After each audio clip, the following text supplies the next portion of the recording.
Hola, buenos días. Es un gusto y un privilegio estar por aquí. Hacer una referencia a esta cuarta revolución industrial sobre la cual hemos conversado en toda la mañana, tiene claro esta necesidad de intentar describirla, intentar pararse, comprender la causalidad, qué ocurre con qué y sobre todo cómo jugamos nosotros. Imaginemos que esta reunión en el mismo sitio hubiese ocurrido hace 300 años. Y entonces Newton todavía no había muerto, pero faltaba poco, Galileo hacía 50 años. Todavía no había empezado la primera revolución industrial, pero había síntomas, había clima, había ambiente. Era muy legítima la pregunta de si ese ambiente daba suficientes pistas para contestar a la pregunta de cómo jugamos. Si esa misma lógica la trasladamos unos siglo y medio, siglo XIX, la distancia entre ese ambiente, esa revolución científica, tecnológica, esos cambios de paradigmas y lo que luego ocurre en términos de la segunda revolución industrial es mucho más corta. Eso es la distancia entre Faraday, Hertz, Ampère, Maxwell y los motores eléctricos es mucho más corta. En todo caso, la misma pregunta en el mismo sitio tendría mucho menos holgura para intentar contestar cómo jugamos. El cómo jugamos, si uno construye carretas,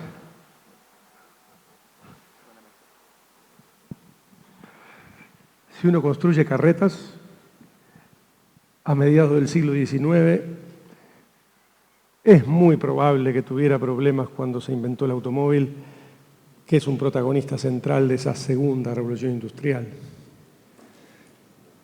La revolución científica no se detiene, principios del siglo XX, uno hace la pregunta parado en la relatividad y la cuántica, y tampoco tiene a la vista que va a cortar metales con láseres que van a depender de las ecuaciones de la mecánica cuántica. Y sin embargo también tiene la obligación, la inminencia, la sensación, el compelling escenario de que hay que contestar qué hacemos, cómo jugamos. Porque sea donde sea que uno estuviera, asumiendo que Asimet tuviera esos 150 años, o esos 300 años, o esos 100 años, la pregunta se vuelve cada vez más angustiosa. A propósito, y entre paréntesis, el personaje que está al lado de Einstein en la foto se llama Kurt Gödel y es el que le da nombre a Gödelius. Gödel es uno de los matemáticos más importantes del siglo XX y es, en muchos sentidos, una pieza clave para rastrear los razonamientos sobre inteligencia artificial actuales. Es probablemente la persona vinculada a la lógica más importante desde Aristóteles.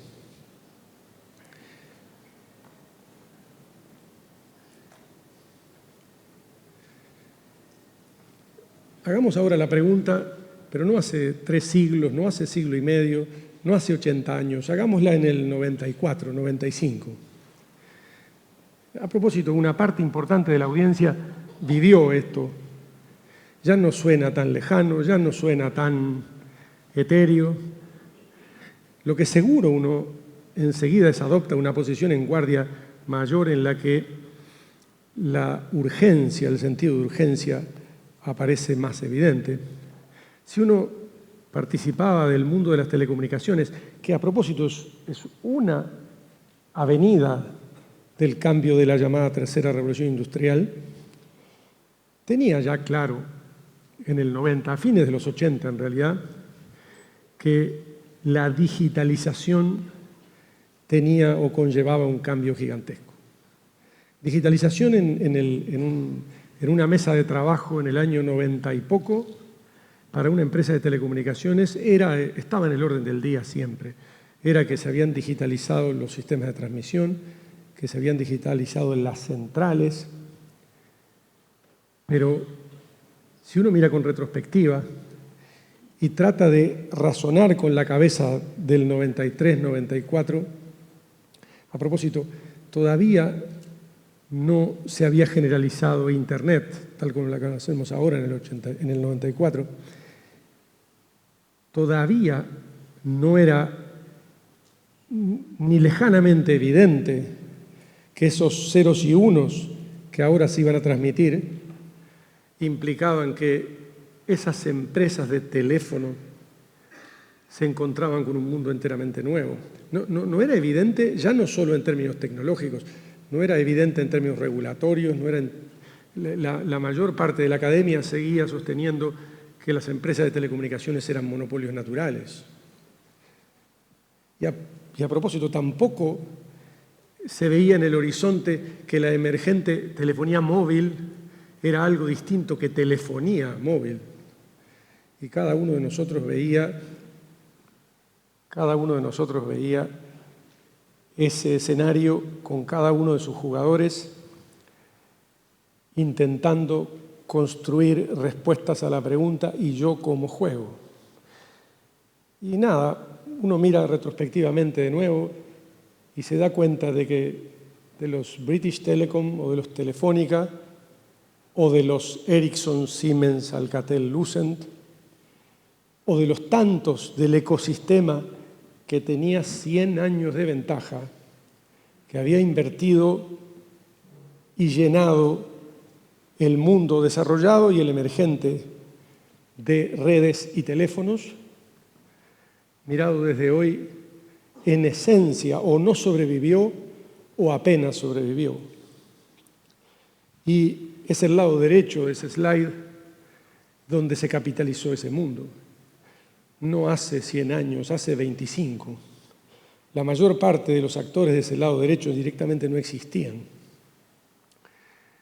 Es, a mi juicio, tal vez la pregunta más central, intentar despejar la bruma que en escenarios como el que estamos viviendo ahora, en esta llamada cuarta revolución industrial, genera la mayor perplejidad, porque sí hay un cierto consenso de que hay un cambio de gran escala en ciernes. Me da la impresión de que no parece a esta altura muy debatible que eso está ocurriendo. Me parece que eso arroja poca luz sobre la pregunta ¿y entonces qué? Y entonces si soy un socio de Asimet o alguien que participa de una industria metalmecánica con la diversidad que eso tiene, o de cualquier otra, por cierto, como juego. Si hubiese estado en el 94, 95, mucho después también, hubiese tenido perplejidad altísima, hubiese tenido la sensación, sobre todo, de que de algún modo estos cambios que se insinuaban, llenos de tecnicismos, le tocaban. Pero saber cómo jugar no era ni de lejos visible. Tal vez más importante aún que detectar a aquellos que se sintieron parte y estaban perplejos con la discusión, es detectar a aquellos que no se sintieron parte. Porque cuando el debate de la digitalización irrumpió a fines de los 80 y principios de los 90, mucho más difícil aún era sentirse parte para las empresas que construían máquinas de escribir o para las que participaban de la industria del libro o las que se dedicaban a la industria de la música, porque ni siquiera la vieron venir, porque ni siquiera tomaron como parte de su agenda y de su orden del día el debate del cómo juego. Nótese de nuevo que del lado derecho la gran mayoría de los actores no existía, no formaba parte del cuadro de razonamientos de ninguna naturaleza en el año 90 y poco para los de la industria de las telecomunicaciones. La pregunta entonces de cómo juego frente a la perplejidad del nuevo escenario. Y bueno, uno dice, está bien, hay un nuevo escenario. Intentemos por un instante caracterizarlo con algunos ejemplos algo menos abstractos. Primero, robótica. Sí, hay robótica desde hace décadas. Cualquiera en la audiencia podría objetar la tesis de que es la robótica un sinónimo de un cambio. Lo que ocurre es que la robótica, tal cual está hoy, gestándose o desarrollándose, tiene algunos rasgos francamente distintos a los que la mayor parte de los de aquí sienten más o menos obvio que se usan hace décadas. Eso es, los robots que ensamblan autos en algunas zonas del mundo tienen efectivamente 30 años. La novedad es que esos robots ahora ya no utilizan estructuras repetitivas, ni predeterminadas, ni preprogramadas. La novedad es que la combinación de inteligencia artificial, actuadores y un sinnúmero de elementos vinculados con materiales están volviendo viable una robótica que es capaz de resolver problemas dependiendo del contexto, una robótica que aprende y, como consecuencia central, una miríada de aplicaciones nuevas que eran simplemente irresolubles, no solo técnicamente, sino económicamente hace poco tiempo. Ese ejemplo es un ejemplo real y, a propósito, tiene la connotación épica de que fue la primera del mundo en su género. Tecnológicamente no era nada central volver viable que el individuo que maneja esa máquina, que se llama rotopala en la minería, pudiera estar sentado en un lugar así de cómodo como este. La novedad es que se hiciera primero, aun si tecnológicamente era viable antes.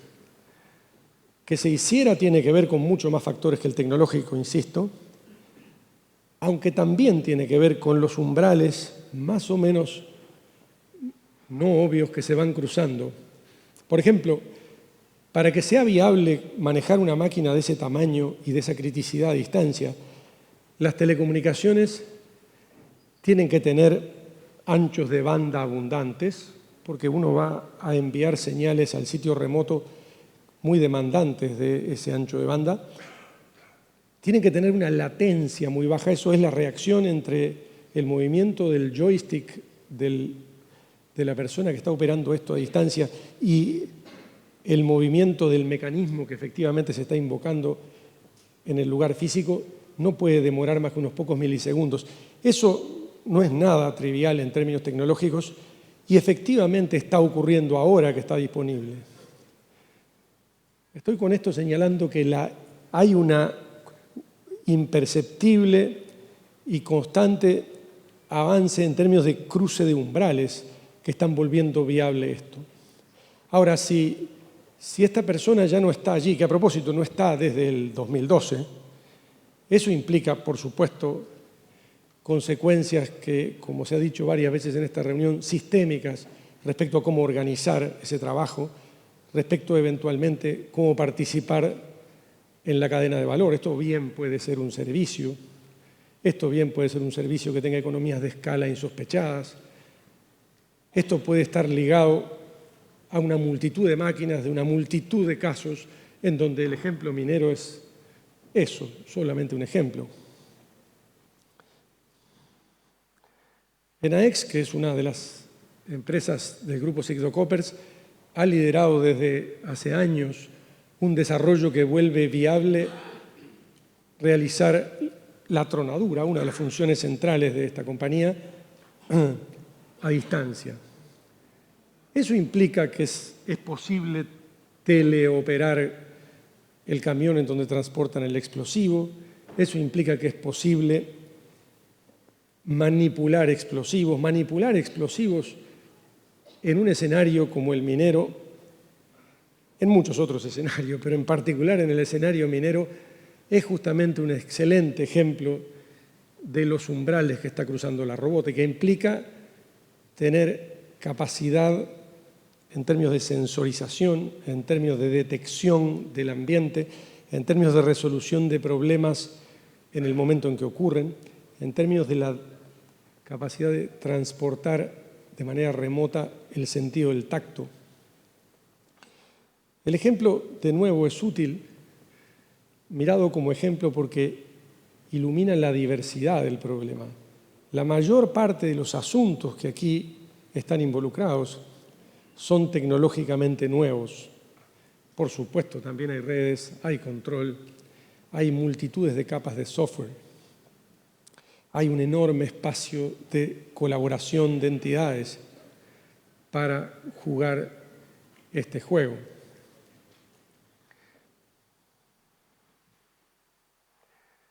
Este es otro ejemplo aterrizado en el cual una plataforma, la plataforma en sí se puede ver como tal, distinto del caso anterior, en el sentido de que esta es el equivalente a una plataforma Linux del mundo informático.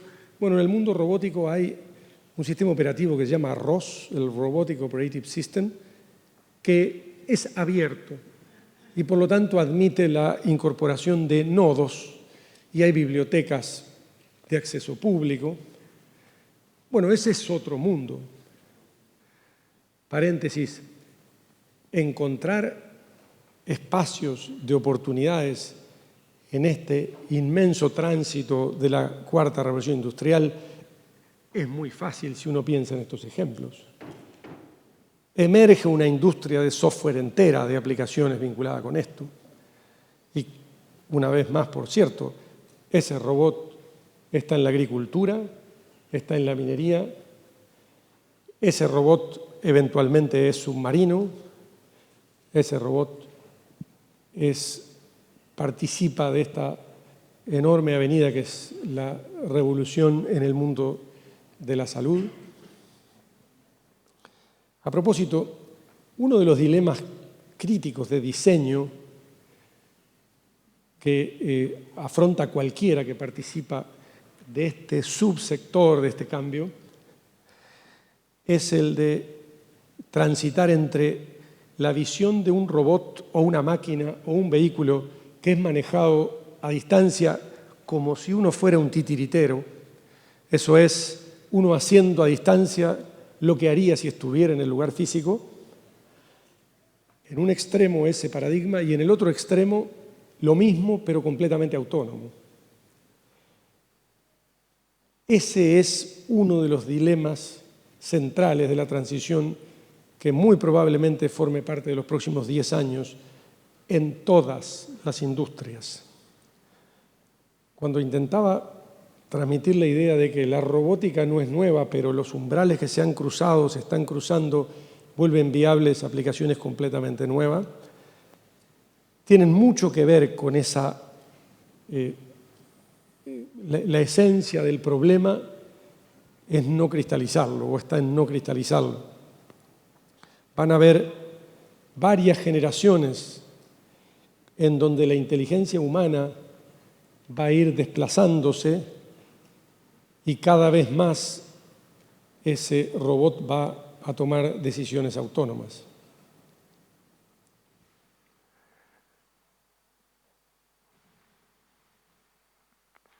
Volviendo a la analogía con el mundo de las telecomunicaciones a fines de los 90, ahora un poquito corrido hacia el 2000, decíamos, bueno, si uno participaba de un debate en el 94, 95, se encontraba con una perplejidad importante.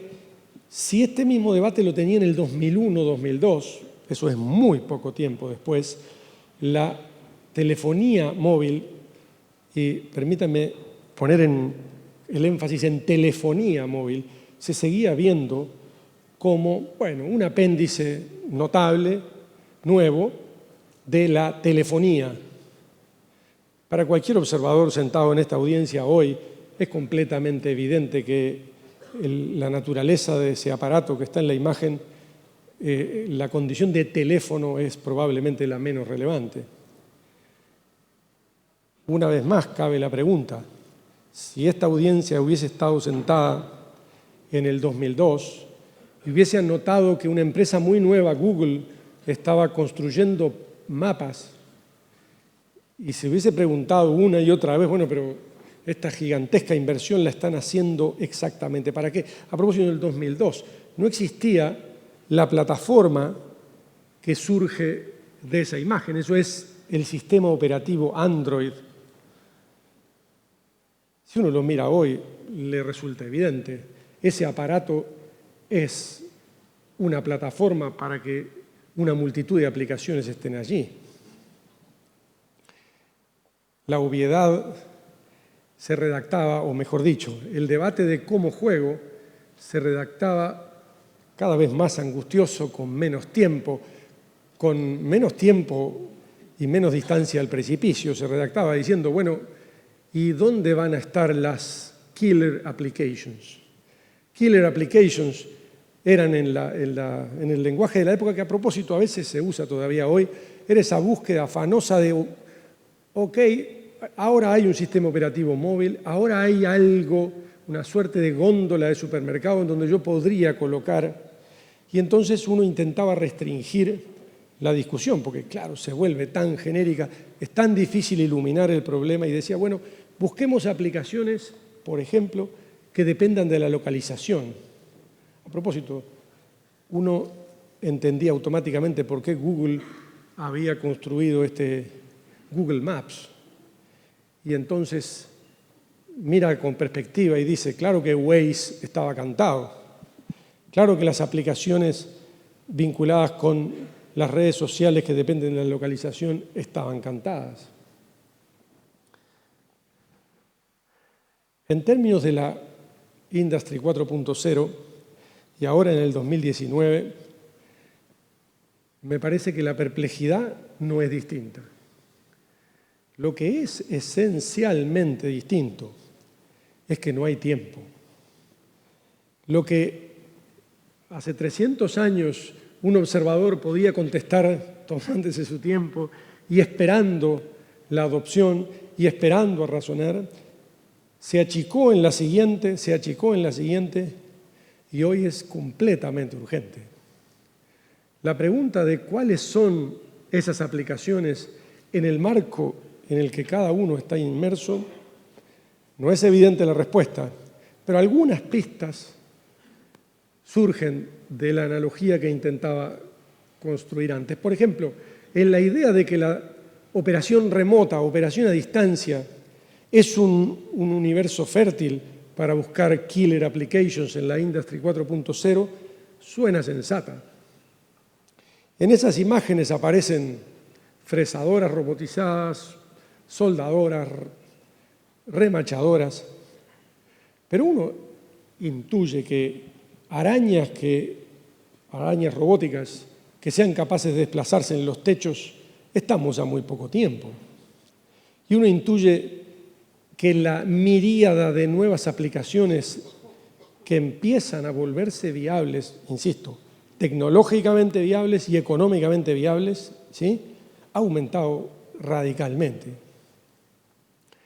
Finalmente, una nota sobre la naturaleza del problema en términos de...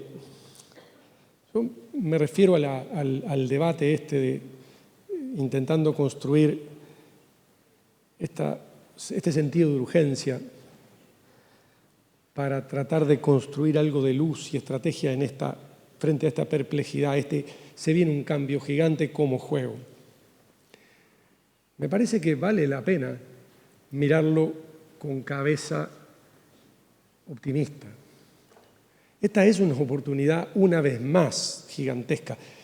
Parte de la contracara de la repetición y cada vez más rápido es que para las personas durante su periodo vital pasan varias veces.